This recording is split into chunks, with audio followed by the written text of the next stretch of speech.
നമ്മൾ എപ്പോഴും ദുആ ചെയ്യുന്ന ആത്മാതെ പഠിച്ചവന് വെള്ളിയാഴ്ച രാവിലെയോ പകലിലോ മരണം തരണേ. എന്നാ പിന്നെ ഖബറിൽ എന്തില്ല, ചോദ്യമില്ല, രക്ഷപ്പെട്ടു, അള്ളാഹു കാത്ത് രക്ഷപ്പെട്ടെ. അപ്പൊ ഒന്ന് തബാറക്ക, രണ്ട് ഷഹീദായി മരിക്കും, മൂന്ന് വെള്ളിയാഴ്ച രാവിലെ. നാലാമത്തെ എന്താണെന്നറിയോ? റമദാൻ മാസത്തിലില്ല,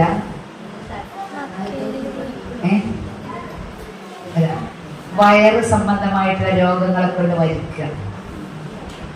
എങ്ങനെ? അപ്പൊ ഒരു സമാധാനം. എന്റെ പറയും ഇപ്പൊ നമ്മള് എന്റെ പാപ്പ വേറെ ക്യാൻസർ ആയിട്ട് മരിച്ച്, അപ്പൊ സമാധാനാണ്. എന്റെ ഉപ്പയുടെ ഖബറിൽ എന്തുണ്ടായിട്ടില്ല, ചോദ്യം ഉണ്ടായിട്ടില്ല. കിഡ്നി സംബന്ധമായിട്ടുള്ള രോഗങ്ങളെ കൊണ്ട് മരിക്കുക, ആമാശയ സംബന്ധമായിട്ടുള്ള രോഗങ്ങളെ കൊണ്ട് മരിക്കുക, അതുപോലെ തന്നെ കരൾ സംബന്ധമായിട്ടുള്ള രോഗങ്ങളെ കൊണ്ട് മരിക്കുക.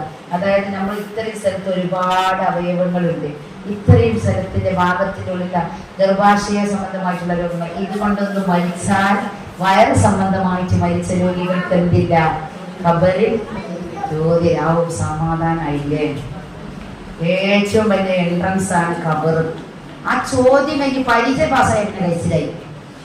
അപ്പൊ പരീക്ഷ എഴുതാതെ കഴിച്ചിലായാലോ അതിലേറെ കഴിച്ചിലായി. ഇപ്പൊ പറഞ്ഞു എന്തൊക്കെ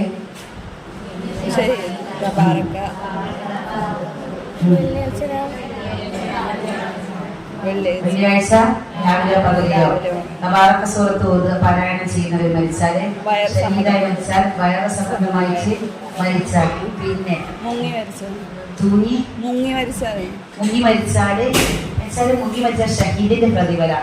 ചോദ്യം ചെയ്യാന്നില്ല, ഷഹീദിന്റെ പ്രതിഫലം ഉണ്ടാകുമ്പോൾ അവിടെ ഷഹീദായി മരിച്ചതിന് പെടും കേട്ടോ. പിന്നെ ദിക്റ് ചെല്ലുന്ന നാവുണ്ടെങ്കിൽ എല്ലാ ദിക്റും ചെല്ലുണ്ട്. നമ്മൾ കഴിഞ്ഞ മാസം ഞാൻ ഓർമ്മപ്പെടുത്തിട്ടുള്ളത് ശ്രദ്ധിക്കണേ. ദിവസത്തിൽ 1000 അസ്തഗ്ഫിറുല്ലാഹ് പറയുന്ന പറഞ്ഞില്ലേ?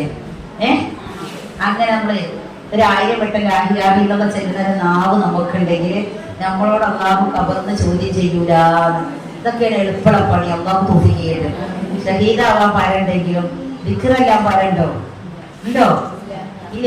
പിന്നെ ചെറിയ കുറച്ചൊന്നും പണിയെടുക്കാതെ നൂലുമ്പലൂടെ സ്വർഗം കിട്ട ഇറങ്ങിയിടുന്നില്ല. കിട്ടുമോ? നല്ലോ അധ്വാനിച്ചവർക്ക് അള്ളാഹു തആല റെഡിയാക്കി വെച്ചതാ. ജീവൻ വരെ നമുക്കറിയാം, ഹംസ റളിയല്ലാഹുവിന്റെ ചരിത്രം അറിയില്ലേ?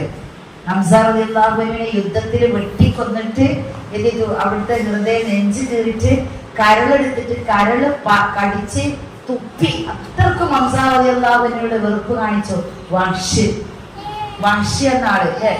അത്രക്കും ക്രൂരനാക്കിയിട്ടാണ് ബഹുമാനപ്പെട്ട അബ്ബാസ് റളിയല്ലാഹു അൻഹു, ബഹുമാനപ്പെട്ട ഹംസ റളിയല്ലാഹു അൻഹു ആ യുദ്ധത്തിൽ കൊന്നിട്ട് ഹൃദയം നെഞ്ചി പിളർത്തിയതില് കരളെടുത്തിട്ട് ചവച്ചു തുപ്പി വഹ്ശി. അങ്ങനത്തെ ഹംസ റളിയല്ലാഹുവിനെ അത്രക്കും കഷ്ടപ്പെട്ട ഹംസ റളിയല്ലാഹുവിനെ അല്ലാഹു തയ്യാറാക്കിയ സ്വർഗ്ഗാണ് ഞാനും ഒരു മനക്കെടുമില്ലാതെ ഒരു ബുദ്ധിമുട്ടില്ലാതെ നേടിയെടുക്കാൻ ചോദിക്കുന്നെങ്കിൽ ചെറുതായിട്ടൊന്ന് അധ്വാനിക്കണേ. 1000 ഇസ്തിഗ്ഫാറെങ്കിലും, 1000 ലാ ഇലാഹ ഇല്ലല്ലാഹ് എങ്കിലും, 1000 സ്വലാത്ത് നമ്മുടെ കയ്യിലുണ്ടായാൽ, ഇത് നമ്മളുടെ അക്കൗണ്ടിലുണ്ടോ, നമ്മൾ ഒരു പേടിക്കണ്ട. ഇതല്ല ആഖിറത്തിലുള്ള അക്കൗണ്ടിൽ നമുക്ക് 0 ബാലൻസ് ആണോ, നമുക്ക് രക്ഷപ്പെടാൻ കഴിയില്ല കേട്ടോ. സമ്പാദ്യം മുഴുവനും ഫെഡറൽ ബാങ്കിലും പിന്നെ അതുപോലെ തന്നെ സ്റ്റേറ്റ് ബാങ്കിലൊന്നും നിക്ഷേപിക്കേണ്ട. കുറച്ച് അള്ളാഹുവിന്റെ അടുക്കലുള്ള ഒരു അക്കൗണ്ട് ഉണ്ട്, അവിടുത്തെ ഒരു അക്കൗണ്ടിലേക്ക് എന്തെങ്കിലുമൊക്കെ സമ്പാദ്യം ഉണ്ടായി കഴിഞ്ഞാൽ നമ്മൾ രക്ഷപ്പെടും. മറക്കല്ലേ, അസ്തഗ്ഫിറുല്ലാഹ് 1000 വട്ടം, ലാ ഇലാഹ ഇല്ലല്ലാഹ് 1000 വട്ടം. അതിന് വേണ്ടത് അസ്തഗ്ഫിറുല്ലാഹ് അരമണിക്കൂർ മതി, ബാക്കി 23.5 മണിക്കൂറും ഫ്രീ ആണ്. അരമണിക്കൂർ അസ്തഗ്ഫിറുല്ലാഹ്, അതുപോലെ തന്നെ അരമണിക്കൂർ ലാ ഇലാഹ ഇല്ലല്ലാഹ്. എണ്ണം നോക്കണ്ട, അരമണിക്കൂർ നിങ്ങൾ അസ്തഗ്ഫിറുല്ലാഹ് എന്ന് പറഞ്ഞാൽ 1000ന്റെ പുറത്തുണ്ടോ. ഒരു അരമണിക്കൂർ ഇരുന്നിട്ട് ലാ ഇലാഹ ഇല്ലല്ലാഹ് മറ്റു സംസാരങ്ങളൊന്നും വരാതെ ഫോൺ വന്നു അത് അമർത്തി വെക്കുക. എടുക്കല്ലേ. ഒരു ഫോൺ വന്നാൽ അത് എടുക്കാതെ ഒരു അരമണിക്കൂർ അതിന് വേണ്ടി മാറ്റി വെക്കുക. ലാ ഇലാഹ ഇല്ലല്ലാഹ് അത് നമ്മുടെ ഖബറിൽ ചോദ്യത്തെ തൊട്ട് നമ്മുടെ തടയുമെന്ന് അള്ളാഹുവിന്റെ റസൂൽ നമ്മൾ പഠിപ്പിച്ചിട്ടുണ്ട്. അതുപോലെ തന്നെ പുണ്യ റസൂൽ സല്ലല്ലാഹു അലൈഹി വസല്ലമയുടെ മേൽ സ്വലാത്ത് ചൊല്ലിയാൽ അതൊരു വിളക്ക് പോലെ നമ്മുടെ ഖബറിൽ പ്രകാശിക്കും. ഇരുട്ടുള്ള സമയത്ത് പ്രകാശമേകുന്നത് 2 സാധനങ്ങളാണ്. ഒന്ന് ഏറ്റവും ഇരുട്ട് ഖബറിലാണ്. അവിടെ നമ്മളെ രക്ഷപ്പെടുത്തുന്നത് ഒന്ന് ഖുർആനും മറ്റു സ്വലാത്തും. നല്ല ശ്രദ്ധിച്ചോ. മരിച്ച വീട്ടിൽ വിളക്കത്തിച്ചാല് ഖബറാളിക്ക് വെളിച്ചം കിട്ടുമോ? പൊടിപ്പിച്ചെടുത്ത് വിളക്കത്തിച്ചാല് ഖബറിക്ക് വെളിച്ചം കിട്ടൂല. കയ്യാണെങ്കിൽ ബൾബ് അങ്ങോട്ട് വലിക്കണം, അതിനൊക്കെ കഴിയൂല. അപ്പൊ പറ്റുന്നത് എന്താണ്? പരിശുദ്ധ ഖുർആനാണ് ഖബറിലെ ഇരുട്ടിന്റെ പ്രകാശം. സ്വലാത്താണ്. ഇവ രണ്ടും നമ്മൾ വെറുതെ പിടിക്കുക. പിന്നെ ഏറ്റവും ഇരുട്ടുള്ളത് ഖബർ, പിന്നെ വേറെ സ്ഥലം എവിടെയെന്ന് അറിയാം? ഓർമ്മ ഉണ്ടോ? നമുക്കല്ലോ അറിയാം, പക്ഷെ നമ്മൾ ചിന്തിക്കുന്നില്ല. അറിയാം, ഇരുട്ടുള്ള രാത്രിയേക്കാൾ കറുത്തതും മുടിയേക്കാൾ നേരിയതും സിറാത്ത് പാലം ഊരിട്ടെ കരയിലെ പോട്ടേന്നറിയില്ല. എന്നാലോ സലാത്ത് ചെല്ലുന്നവനാണെങ്കിൽ നേരെ ലൈറ്റ് കൊത്തും, അപ്പൊ നമുക്ക് പെട്ടെന്ന് മനസ്സിലാവാം. അതുപോലെ തന്നെ ഖുർആൻ പാരായണം ചെയ്യുന്നവരാണെങ്കിലും അള്ളാഹു നമുക്ക് ഭാഗ്യം നൽകട്ടെ. അപ്പൊ ഇരുട്ടുള്ള സ്ഥലങ്ങളിൽ പ്രകാശം നൽകുന്ന രണ്ട് സാധനം ഖുർആനും സലാത്തുമാണ്. മുറുകെ പിടിക്കുക. 1000 സലാത്ത്, 1000 തഹ്ലീൽ, അതുപോലെ 1000 ഇസ്തിഗ്ഫാർ, അത് നമ്മളുടെ രക്ഷപ്പെട്ടു. പിന്നെ 4 കാര്യങ്ങൾ ചെയ്യാതെ കിടന്നുറങ്ങരുത് റസൂൽ പറഞ്ഞില്ലേ? ആ ഖുർആൻ 30 ജുസ് പാരായണം ചെയ്ത കൂലിയാണ് ഖുൽഹുവല്ലാഹു അഹദ് 3 വട്ടം. പിന്നെ സുബ്ഹാനല്ലാഹ്, അൽഹംദുലില്ലാഹ്, അല്ലാഹു അക്ബർ, ഇത് ഒരു ഹജ്ജും ഉംറയും ചെയ്ത പ്രതിഫലമാണ്. പിന്നെ എന്താ പറയുന്നത്? അല്ലാഹുമ്മ ഗ്ഫിർ ലിൽ മുഅ്മിനീന വൽ മുഅ്മിനാത്ത് വൽ മുസ്ലിമീന വൽ മുസ്ലിമാത്ത്, ലോകത്തുള്ള മുഅ്മിനാത്തുകൾക്ക് വേണ്ടി പൊറുക്കലിനെ ചോദിച്ചു. പിന്നെ അല്ലാഹുവിന്റെ ഹബീബിന്റെ ശഫാഅത്ത്, എന്തിന്?